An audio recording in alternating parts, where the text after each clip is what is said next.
Assalamualaikum warahmatullahi wabarakatuh. Perkenalkan, nama saya Suradi, Prodi Teknik Informatika dengan NPM 2023020100031 kelas TIA.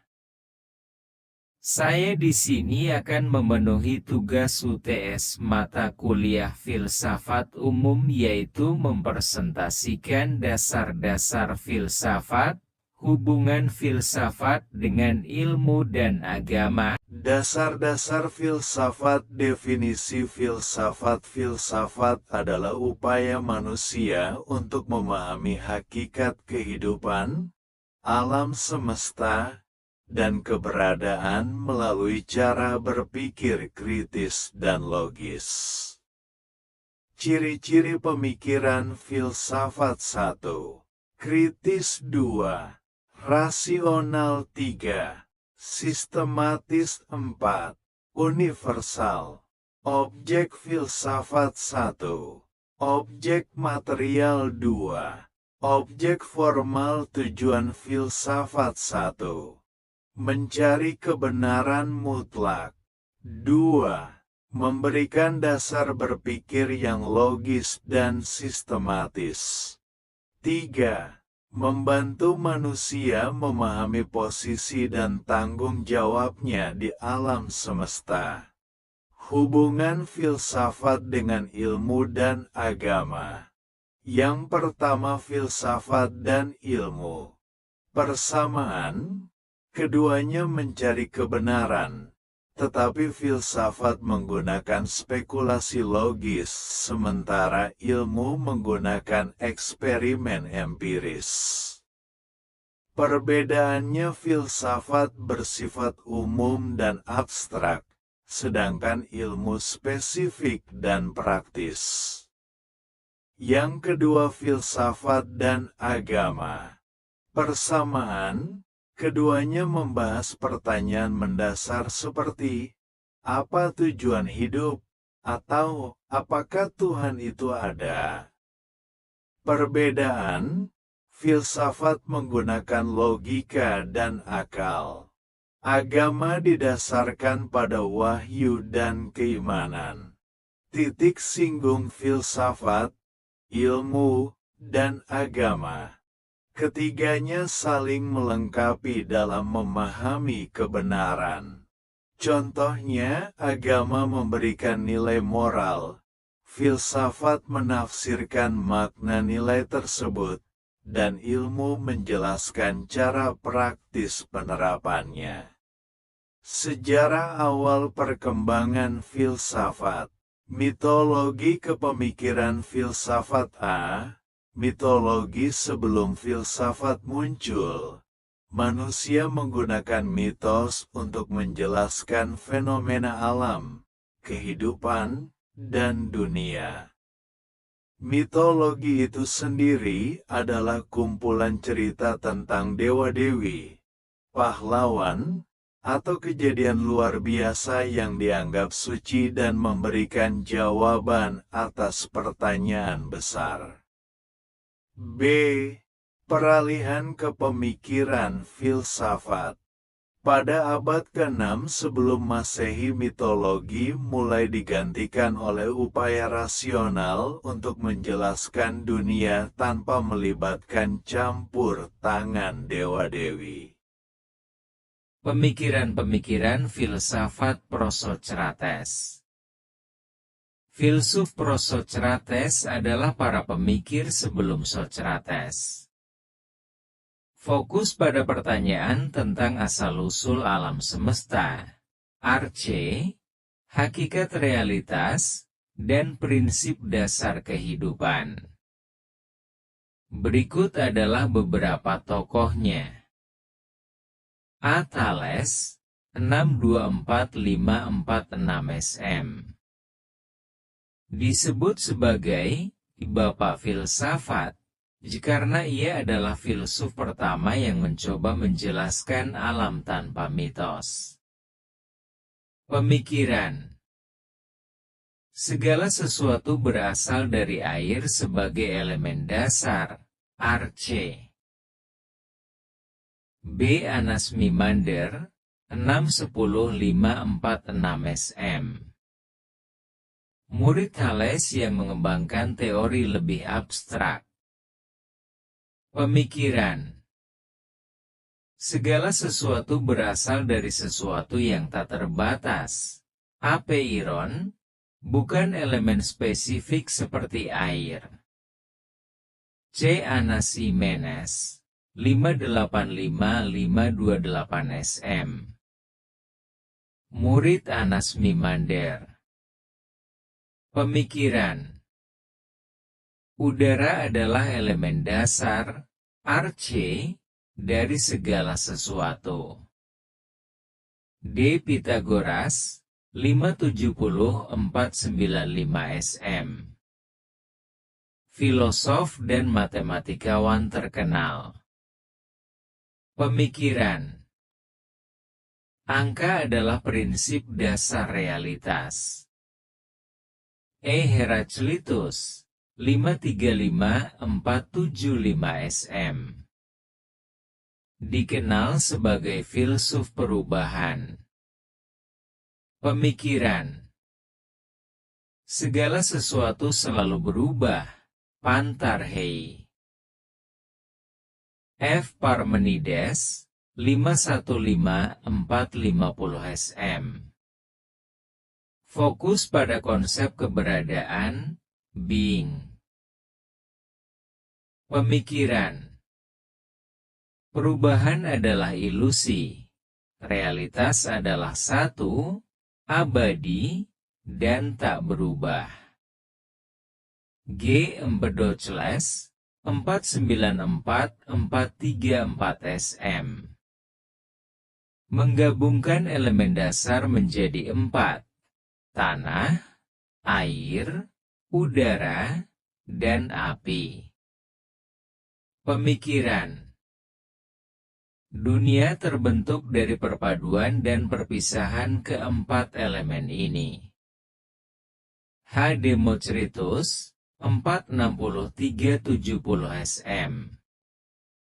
Pendiri teori atomisme. Pemikiran. Segala sesuatu terdiri dari partikel kecil tak terlihat yang disebut atom. Filsafat sebagai induk ilmu pengetahuan. Filsafat disebut induk ilmu pengetahuan karena awalnya semua cabang ilmu, seperti matematika, fisika, dan biologi, berakar dari pemikiran filosofis.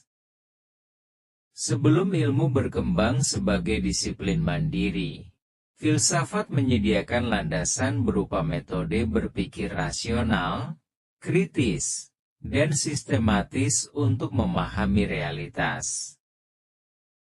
Mengenal filsafat klasik. Pengertian filsafat klasik. Filsafat klasik adalah pemikiran filosofis Yunani kuno, abad ke-5 hingga ke-4 sm, yang menandai kemunculan pemikir besar seperti Socrates, Plato, dan Aristoteles. Pokok pikiran Socrates, 470-399 sm. Metode Socratik. Socrates terkenal dengan metode bertanya-jawab, dialektika, untuk mendorong orang berpikir kritis. Pokok pemikirannya yaitu etika, fokus pada bagaimana manusia hidup dengan baik, kebajikan, atau arete. Pengetahuan dan kebajikan. Pengetahuan adalah kunci kebajikan. Orang yang tahu apa yang benar akan melakukannya. Pendidikan moral. Socrates menganggap tugas filsuf adalah membimbing manusia menuju hidup yang bermoral. Pengaruhnya. Socrates tidak meninggalkan tulisan, tetapi ajarannya didokumentasikan oleh muridnya, Plato. Pokok pikiran Plato 427347 SM. Teori dunia ide. Plato percaya pada keberadaan dua dunia. Satu, dunia ide, dunia yang sempurna, abadi, dan hanya dapat dipahami melalui akal. Dua, dunia indera, dunia nyata yang kita lihat, bersifat sementara dan tidak sempurna. Karya utama, The Republic. Plato membahas konsep keadilan dan masyarakat ideal. Teori pendidikan. Pendidikan harus bertujuan untuk membantu jiwa mencapai kesadaran tentang dunia ide. Pandangan tentang jiwa.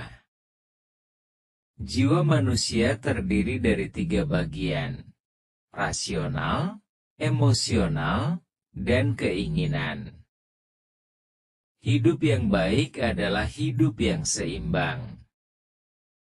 Pokok pikiran Aristoteles 384322 SM. Logika. Aristoteles dikenal sebagai pendiri logika formal. Ia mengembangkan metode silogisme, yaitu argumen logis yang terdiri dari premis mayor, premis minor, dan kesimpulan. Metafisika. Berbeda dari Plato, Aristoteles percaya bahwa realitas terdiri dari benda-benda konkret, bukan ide-ide abstrak. Etika dan kebahagiaan. Kebahagiaan, eudaimonia, adalah tujuan akhir manusia. Ilmu pengetahuan.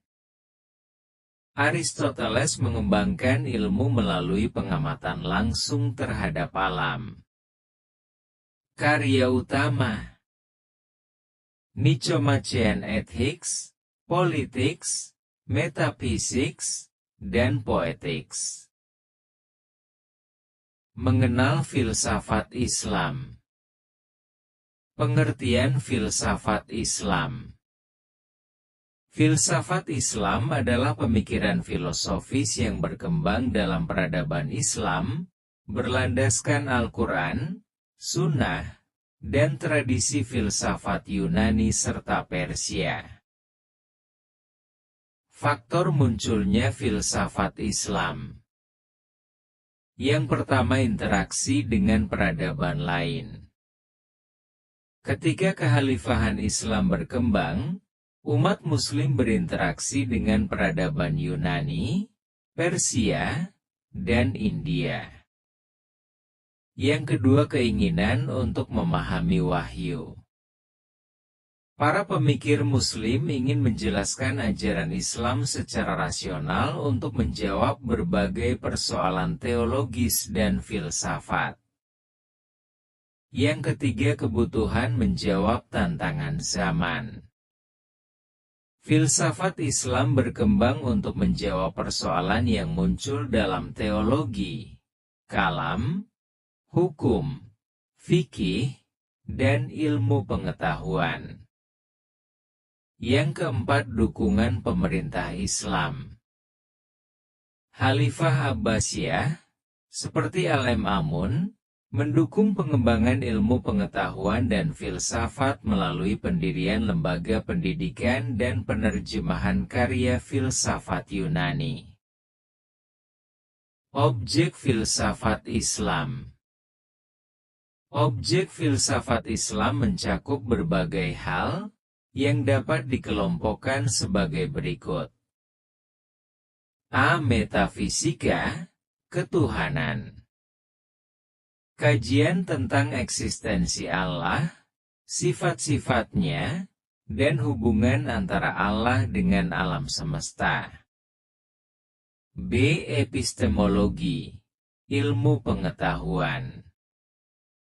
Menjelaskan bagaimana manusia dapat memperoleh pengetahuan, baik melalui wahyu, akal, maupun pengalaman. C. Etika. Membahas prinsip-prinsip moral dan tujuan hidup manusia sesuai ajaran Islam. D. Kosmologi. Studi tentang asal-usul alam semesta dan bagaimana penciptaan terjadi. E. Politik. Pemikiran tentang hubungan antara agama dan negara serta konsep kepemimpinan dalam Islam. Pemikiran filosofis Muslim tentang penciptaan alam. Beberapa pandangan filosofis Muslim tentang penciptaan alam adalah sebagai berikut. 1. Al-Kindi 801-873 disebut sebagai di filsuf Arab pertama. Pemikiran. Alam semesta adalah ciptaan Allah yang bersifat temporal, diciptakan dari ketiadaan.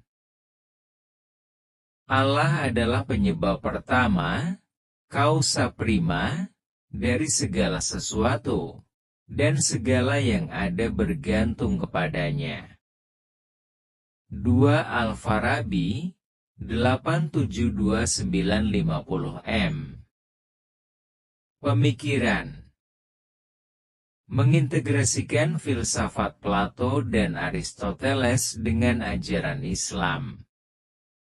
Alam diciptakan melalui emanasi, pancaran, dari Allah.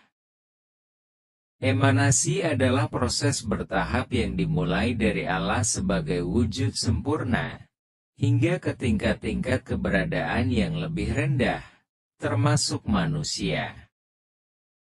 3. Ibnu Sina 981-037 Pemikiran. Alam semesta diciptakan secara abadi oleh Allah. Allah adalah wujud wajib, necessary being, sedangkan alam adalah wujud mungkin, contingent being. Penciptaan terjadi melalui hubungan sebab akibat, di mana Allah adalah sebab utama. 4. Al-Ghazali 1058-1111 Pemikiran. Menolak teori emanasi karena dianggap bertentangan dengan doktrin Islam. Menegaskan bahwa Allah menciptakan alam semesta dari ketiadaan, ex nihilo, dengan kehendak dan kekuasaannya. Alam tidak bersifat abadi, karena hanya Allah yang abadi. 5. Ibnu Rus 1126-1198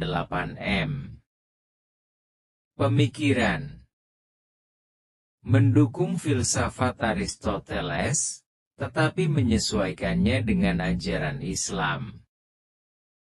Allah adalah penggerak yang tidak digerakkan, unmovet mover, yang menyebabkan gerakan dan keteraturan alam. Kesimpulan. Filsafat adalah dasar dari segala ilmu pengetahuan, memberikan kerangka berpikir yang rasional, kritis, dan sistematis. Sebagai induk ilmu, filsafat menjadi awal dari perkembangan ilmu-ilmu lainnya melalui metode rasional dan empiris. Pada masa filsafat klasik, tokoh-tokoh besar seperti Socrates, Plato, dan Aristoteles memberikan kontribusi yang signifikan. Socrates mengajarkan pentingnya kebajikan melalui pengetahuan, menggunakan metode dialog untuk menggali kebenaran. Plato memperkenalkan teori dunia ide, menekankan bahwa realitas sejati adalah ide-ide yang sempurna dan abadi. Aristoteles memfokuskan pemikirannya pada logika, keseimbangan moral, dan pengamatan ilmiah untuk memahami dunia. Dalam filsafat Islam, pemikir seperti Al-Kindi, Al-Farabi, dan Ibnu Sina mengintegrasikan wahyu dan akal untuk menjelaskan penciptaan alam, Tuhan sebagai penyebab pertama, dan hubungan manusia dengan alam semesta. Filsafat, baik klasik maupun Islam, menunjukkan bagaimana manusia menggunakan akal untuk memahami hakikat realitas, nilai moral, dan tujuan hidup, sehingga tetap relevan dalam membangun peradaban hingga saat ini. Sekian dari saya, kurang lebihnya mohon maaf. Sekian, terima kasih. Wassalamualaikum warahmatullahi wabarakatuh.